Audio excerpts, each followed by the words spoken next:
8. Paint का प्रयोग। Computer में MS पेंट एक ऐसा प्रोग्राम तैयार किया गया है जिसके द्वारा हम रंगीन तस्वीर बना सकते हैं। ये पेंट का टूल बॉक्स है। इसे किसी भी तरह की तस्वीर बनाने के बाद उसमें रंग भरने के लिए प्रयोग किया जाता है। आइए अब हम जानते हैं कि टूल बॉक्स के अन्य टूल्स का प्रयोग कैसे करते हैं। नीचे दिए गए टूल्स के प्रयोग को ध्यान से पढ़ें। आयत चुनने वाला टूल यानी रेक्टेंगल सेलेक्ट टूल का प्रयोग आयताकार या वर्णाकार चीजों को चुनने के लिए किया जाता है।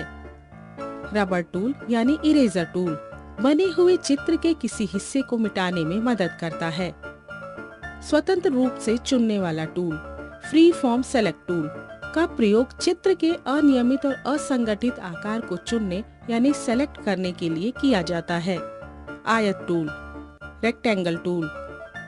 आयत टूल यानी रेक्टेंगल टूल का प्रयोग आयत, वर्ग और अन्य मिलते जुलते आकार बनाने के लिए किया जाता है। Brush tool. ब्रश टूल का प्रयोग पेंट करने और चित्र बनाने के लिए किया जाता है। आप अपने ब्रश के आकार को बदल भी सकते हैं। Pencil tool. पेंसिल टूल एक पेंसिल की तरह कार्य करता है। आप माउस का प्रयोग करते हुए इस टूल से चित्र बना सकते हैं। स्प्रे ब्रश टूल का प्रयोग चित्र पर स्प्रे करने के लिए किया जाता है। वृत्त टूल। वृत्त टूल यानी एलिप्स टूल का प्रयोग वृत्त और उससे मिलते जुलते आकार बनाने में करते हैं। गोले कोने वाले आयताकार टूल यानी राउंडेड रेक्टेंगल टूल का प्रयोग वर्ग और उससे मिलती जुलती गोल कोने वाली आकृतियां बनाने के लिए किया जाता है। पॉलीगॉन टूल का प्रयोग विभिन्न किनारों वाली आकृतियां बनाने के लिए किया जाता है। रेखा टूल का प्रयोग विभिन्न प्रकार के रंग और आकार की लाइनें खींचने के लिए किया जाता है। अर्धवृत्त टूल। अर्धवृत्त टूल का प्रयोग घुमावदार रेखाएं खींचने के लिए किया जाता है। आप इस टूल की सहायता से अर्धगोलाकार या घुमावदार रेखाओं के आकार और रंग को भी बदल सकते हैं। रंग भरने वाला टूल यानी फिल विद कलर टूल का प्रयोग चित्र में रंग भरने के लिए किया जाता है। एक रंग से दूसरा रंग बदलने के लिए कलर बॉक्स में से रंगों का चुनाव कर सकते हैं। टेक्स्ट टूल का प्रयोग आपके चित्र में कुछ लिखने के लिए किया जाता है। पिक टूल का प्रयोग किसी चित्र से रंग चुनने के लिए किया जाता है। आप पिक टूल से चित्र के किसी भी हिस्से का चुनाव करिए, उसके बाद चुना हुआ रंग अपने आप कलर पैलेट में आ जाएगा। Lens tool. लेंस टूल यानी मैग्नीफायर टूल का प्रयोग किसी चित्र को बड़ा करके देखने के लिए किया जाता है। नीचे दिए गए चित्रों में टूल बॉक्स के प्रत्येक टूल का प्रयोग कीजिए। यहाँ वृत्त, रेखा और आयत टूल का प्रयोग किया गया है। यहाँ पॉलीगॉन अथवा अनियमित एवं असंगठित चित्र वाले टूल का प्रयोग दिखाया गया है। यहाँ टेक्स्ट और स्प्रे ब्रश टूल का प्रयोग दिखाया गया है। बच्चों, इस सुंदर दृश्य को टूल बॉक्स के विभिन्न टूल्स का प्रयोग करके बनाया गया है। Menu bar. जब किसी मेन्यू आइटम को माउस पॉइंटर से दबाया यानी क्लिक किया जाता है, तब मेन्यू बार में पहले से ही स्थित अन्य मेन्यू को देखा जा सकता है।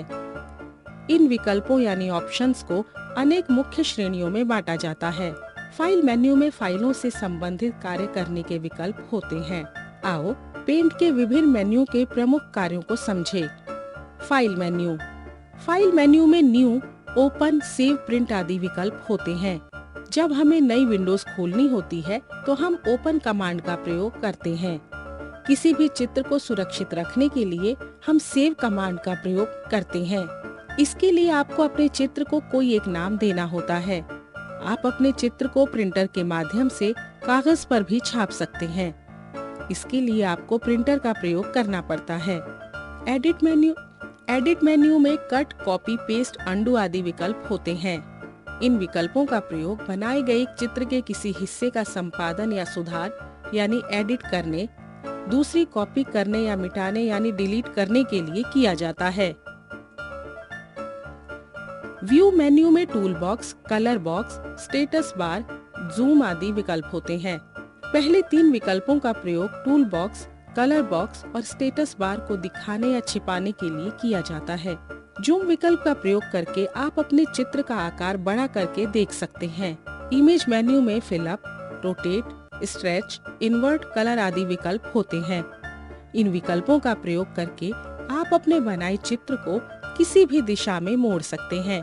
तिरछा कर सकते हैं या खींचकर बड़ा भी कर सकते हैं।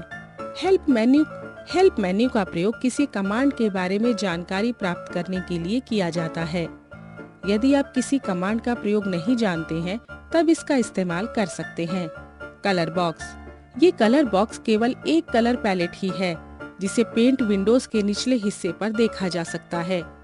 इस पैलेट के बिल्कुल बाईं ओर 2 बॉक्स हैं। ऊपर वाले बॉक्स का प्रयोग चित्र के आगे यानी फोरग्राउंड के रंग भरने के लिए किया जाता है और नीचे वाले बॉक्स का प्रयोग पीछे यानी बैकग्राउंड के रंग भरने के लिए किया जाता है। आगे के रंग बदलने के लिए आपको बायां बटन दबाना यानी क्लिक करना पड़ता है। नीचे के कलर बदलने के लिए आवश्यक रंग के ऊपर माउस या बायां बटन दबाना पड़ता है। इस तस्वीर में आगे के रंग को लाल रंग में बदला गया है, जबकि पीछे के रंग को पीले में बदला गया है। जब पीछे के रंग को बदला जाता है, तब रबड़ का रंग भी बदल जाता है।